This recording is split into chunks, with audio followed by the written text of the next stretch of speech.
La luna deslumbrante asoma entre los árboles. La oscuridad de la noche lo inunda todo, y una tenue niebla comienza a aparecer.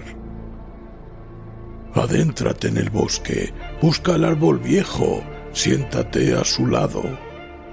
Ponte cómodo, cierra los ojos y escucha la historia que traen hasta ti las criaturas de la noche. Bienvenidos. Estos son los cuentos del bosque oscuro.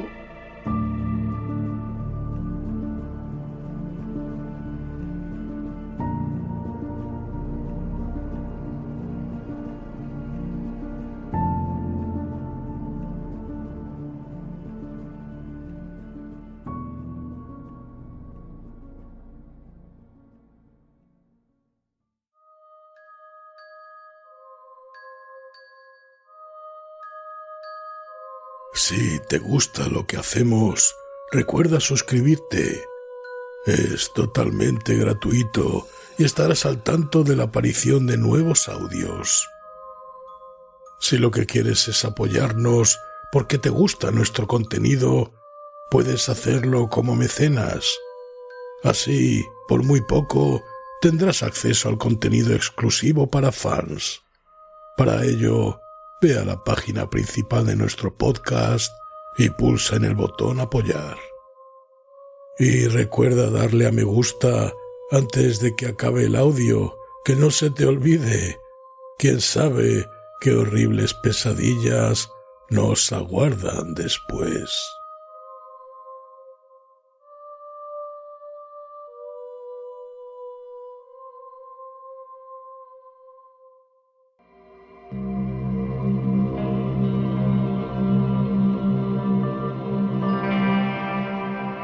Herbert West, reanimador, de Howard Phillips Lovecraft.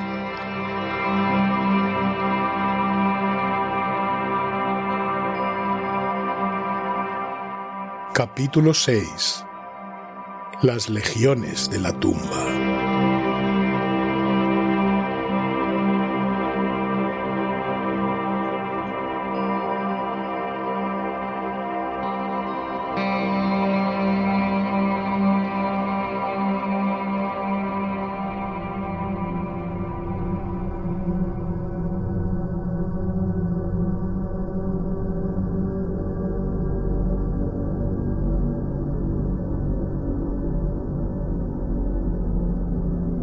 Cuando desapareció el Dr. Herbert West hace un año, la policía de Boston me sometió a un minucioso interrogatorio. Sospechaban que me callaba cosas o algo peor, pero no podía decirles la verdad porque no me habrían creído. Sabían efectivamente que West estuvo complicado en actividades que iban más allá de la capacidad de crédito de los hombres ordinarios, pues sus espantosos experimentos sobre la reanimación de cadáveres fueron demasiado numerosos para mantener un perfecto secreto en torno a ellos. Pero la escalofriante catástrofe final adquirió caracteres de demoníaca fantasía que me hacen dudar incluso de la realidad de lo que vi. Yo era el amigo más allegado de West y su único ayudante confidencial. Nos habíamos conocido años antes en la Facultad de Medicina y desde el principio participé en sus terribles investigaciones. Había intentado perfeccionar lentamente una solución que, inyectada en las venas de un recién fallecido, podía devolverle la vida. Este trabajo requería abundancia de cadáveres frescos y comportaba por consiguiente las actividades más espantosas. Más horribles aún eran los resultados de alguno de sus experimentos. Masas horrendas de carne que habían estado muertas, pero que West despertaba, dotándolas de una ciega, insensata y nauseabunda animación. Estos eran los resultados usuales, ya que para que volviera a despertar la mente era necesario que los ejemplares fuesen absolutamente frescos y que las delicadas células cerebrales no hubiesen sufrido la más mínima descomposición. Esta necesidad de cadáveres muy frescos supuso la ruina moral de West. Eran difíciles de conseguir y un día espantoso llegó a apoderarse de un ejemplar cuando aún estaba vivo y en todo su vigor. Un forcejeo, una aguja y un poderoso alcaloide lo convirtieron en cadáver fresquísimo y el experimento fue positivo durante un instante breve y memorable. Pero West salió de él con un alma seca y endurecida y una mirada fría que observaba con una especie de calculadora y horrenda apreciación de los hombres de cerebro especialmente sensible y un físico vigoroso. Hacia el final cobré a West un intenso terror, ya que empezaba a mirarme de esa misma forma. La gente no parecía darse cuenta de sus miradas, aunque me notaba asustado. Y tras su desaparición, se valieron de eso para propalar unas sospechas absurdas. En realidad, West tenía más miedo que yo. Sus abominables trabajos lo hacían llevar una vida furtiva y llena de sobresaltos. En parte era la policía quien le daba miedo, pero a veces su nerviosismo era más hondo y brumoso y estaba relacionado con las abominaciones indescriptibles a las que inyectó una vida morbosa y en las que no vio extinguirse dicha vida. Por lo general, terminaba sus experimentos con el revólver, pero a veces no era lo bastante rápido. Es lo que ocurrió con aquel primer ejemplar, en cuya saqueada sepultura se descubrieron más tarde huellas de arañazos. Y lo que sucedió también con el cadáver de aquel profesor de Arkham que cometió actos de canibalismo antes de ser capturado y encerrado sin identificar en una celda del manicomio de Sefton, donde estuvo 16 años golpeándose la cabeza contra las paredes. Casi todos los demás resultados que posiblemente subsistían eran productos de lo que resulta más difícil hablar, dado que en los últimos años el celo científico de West degeneró en una manía insana y fantástica, consagrando su prodigiosa habilidad no solo a vitalizar cuerpos enteramente humanos, sino trozos aislados de cadáveres o partes unidas a una materia orgánica no humana. En la época en que desapareció, se había convertido en algo diabólicamente repugnante. Muchos de los experimentos no podrían ser referidos en la letra impresa. La Gran Guerra, en la que servimos los dos como cirujanos, solo intensificó este aspecto de West. Al decir que el miedo de West a sus ejemplares era abrumoso, pensaba sobre todo en el carácter complejo de ese sentimiento. En parte se debía solo al hecho de saber que aún seguían existiendo esos monstruos abominables y en parte a su miedo al daño corporal que podían infligirle en determinadas circunstancias. La desaparición de estos seres aumentaba el horror de la situación. West solo conocía el paradero de uno de ellos, la lastimosa criatura del manicomio. Pero además había un miedo más sutil, una sensación verdaderamente fantástica, consecuencia de un extraño experimento que llevó a cabo en el ejército canadiense en 1915. En medio de una enconada batalla, West reanimó al comandante Eric Morland Clapham Lee, DSO, colega nuestro que estaba al tanto de sus experimentos y el cual podía haberlos duplicado. Le seccionó la cabeza a fin de poder estudiar las posibilidades de vida cuasi inteligente del tronco. El experimento dio resultado en el mismo instante en que el edificio era barrido por una granada alemana. El tronco se movió de forma inteligente y, por increíble que parezca, tuvimos la seguridad que brotaron sonidos articulados de la cabeza seccionada que estaba en el fondo oscuro del laboratorio. En cierto modo, la granada fue misericordiosa, pero West jamás estuvo seguro, como habría sido su deseo, que fuéramos él y yo los únicos supervivientes. Después solía hacer estremecedoras conjeturas sobre lo que sería capaz de hacer un médico decapitado con capacidad para reanimar a los muertos. La última residencia de West fue una venerable casa muy elegante que dominaba uno de los antiguos cementerios de Boston. Había escogido el lugar por razones puramente simbólicas y fantásticas, ya que la mayoría de los enterramientos databan del período colonial y por tanto eran de muy poca utilidad para un científico que necesitaba cadáveres frescos. Había instalado el laboratorio en un subsótano secretamente construido por obreros traídos de otra región, y en él tenía un gran incinerador para la total y discreta eliminación de los cadáveres, fragmentos y remedos sintéticos de cuerpos que quedaban de los morbosos experimentos e impías diversiones del dueño. Durante la excavación de este sótano, los obreros dieron con cierta albañilería extraordinariamente antigua.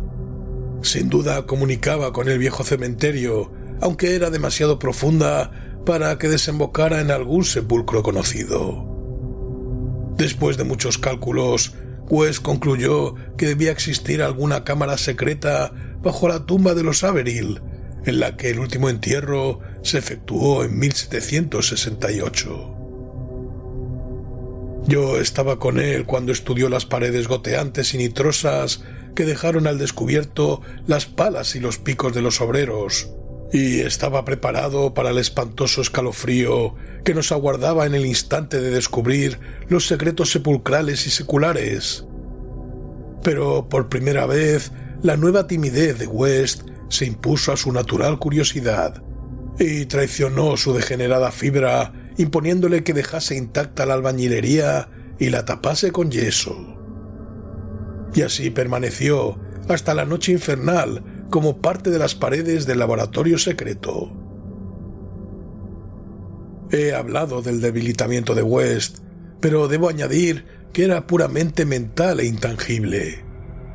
Exteriormente fue el mismo hasta el final, tranquilo, frío, delgado, con el pelo amarillo, ojos azules y con gafas, y un aspecto general de joven que los años y los terrores no llegaron a cambiar.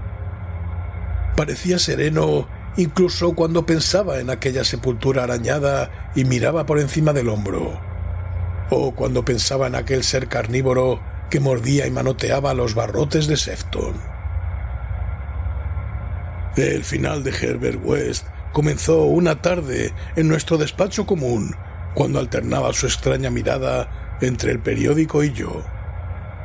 Un curioso titular atrajo su atención desde las arrugadas páginas, y una zarpa titánica pareció atraparle desde 16 años atrás. En el manicomio de Sefton, a 50 millas de distancia, sucedió algo espantoso e increíble que dejó estupefacto al vecindario y perpleja a la policía. A primeras horas de la madrugada, un grupo de hombres silenciosos penetró en el parque de la institución y su jefe despertó a los celadores. Era una amenazadora figura militar que hablaba sin mover los labios, cuya voz parecía conectada casi ventrílocuamente a un gran estuche negro que transportaba. Su inexpresivo rostro tenía las facciones bien parecidas, hasta a punto de dar la impresión de una belleza radiante, aunque el director se llevó un sobresalto cuando la luz del vestíbulo cayó sobre él, ya que era un rostro de cera y los ojos de cristal pintado. Debió sucederle algún accidente atroz a este hombre. Otro, más alto, guiaba sus pasos. Un sujeto repugnante, cuya cara azulada aparecía medio devorada por alguna enfermedad desconocida. El que hablaba pidió que le cediesen la custodia del monstruo caníbal traído de Arkham hacía 16 años, y al serle negada, dio una señal que provocó un espantoso alboroto. Los demonios aquellos golpearon, patearon y mordieron a todos los celadores que no lograron huir. Mataron a 4 y finalmente consiguieron liberar al monstruo. Estas víctimas, que podían recordar el suceso sin histerismos, juraban que las criaturas se comportaron menos como hombres que como puros autómatas guiados por el jefe de Cabeza de Cera. Cuando les llegó ayuda, aquellos hombres y la criatura caníbal habían desaparecido sin dejar rastro. Desde el momento en que leyó el artículo hasta medianoche, West permaneció casi paralizado. A las 12 sonó el timbre de la puerta y se sobresaltó terriblemente. Todos los criados dormían en el ático, de modo que fui yo a abrir. Como he contado a la policía, no había ningún vehículo en la calle. Solo vi un grupo de figuras de aspecto extraño con un gran estuche cuadrado que depositaron en la entrada. Después de gruñir uno de ellos con voz asombrosamente inhumana: «Correo urgente, pagado». Salieron de la casa con paso desigual y al verles alejarse tuve el extraño convencimiento que se dirigían al antiguo cementerio con el que lindaba la parte de atrás de la casa. Al oírme cerrar la puerta de golpe, bajó West y miró la caja. Tenía unos 2 pies cuadrados y llevaba el nombre correcto de West con su actual dirección. También traía remitente: Eric Morland Clapman Lee, St. Clair, Eloy, Flandes.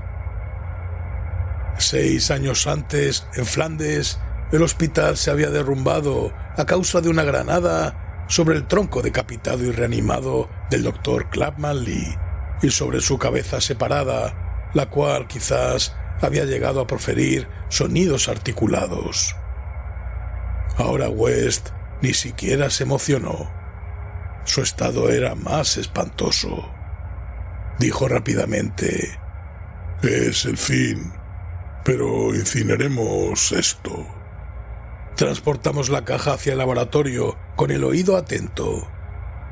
No recuerdo mucho de los detalles, ya pueden imaginar mi estado psíquico, pero es una mentira maliciosa decir que fue el cuerpo de Herbert West lo que metí en el incinerador. Entre los dos introdujimos la caja sin abrir, cerramos la puerta y conectamos la corriente. Y no brotó sonido alguno de la caja. Fue West quien observó primero que se caía el yeso de una parte de la pared donde antes fue cubierta la antigua albañilería de la tumba. Iba yo a echar a correr, pero él me retuvo. Entonces vi una pequeña abertura negra, sentí una bocanada de viento frío y hediondo y percibí el olor de las entrañas abominables de la tierra pútrida. No oímos ningún ruido, pero en ese preciso instante se apagaron las luces y vi recortarse contra cierta fosforescencia del mundo interior una horda de seres silenciosos que avanzaban penosamente, producto de la locura, o de algo peor. Sus siluetas eran humanas, semihumanas. Se trataba de una horda grotescamente heterogénea. Retiraban las piedras en silencio, una a una, del muro secular. Luego, cuando la brecha fue bastante ancha, entraron al laboratorio en fila de a uno, guiados por el ser de paso solemne y cabeza de cera. Una especie de monstruosidad con ojos desorbitados que marchaba detrás del jefe agarró a Herbert West. West no se resistió ni profirió grito alguno. Luego se abalanzaron todos sobre él y lo despedazaron ante mis ojos, llevándose sus trozos a la cripta subterránea de fabulosas abominaciones. El jefe de cabeza de cera, que iba vestido con uniforme de oficial canadiense, se llevó la cabeza de West.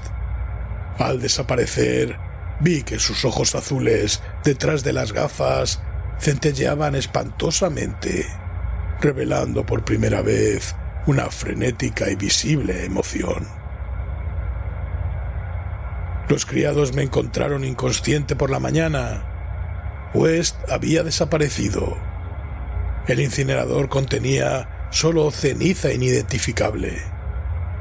Los detectives me han interrogado, pero ¿qué puedo decir? No relacionarán a West con la tragedia de Sefton, Ni con eso, ni con los hombres de la caja, cuya existencia niegan. Les hablé de la cripta, pero ellos me enseñaron el yeso intacto de la pared y se han reído. Así que no les conté más. Quieren dar a entender que estoy loco o que soy un asesino. Probablemente es que estoy loco. Pero podría no ser así si esas condenadas legiones de las tumbas no estuviesen tan calladas.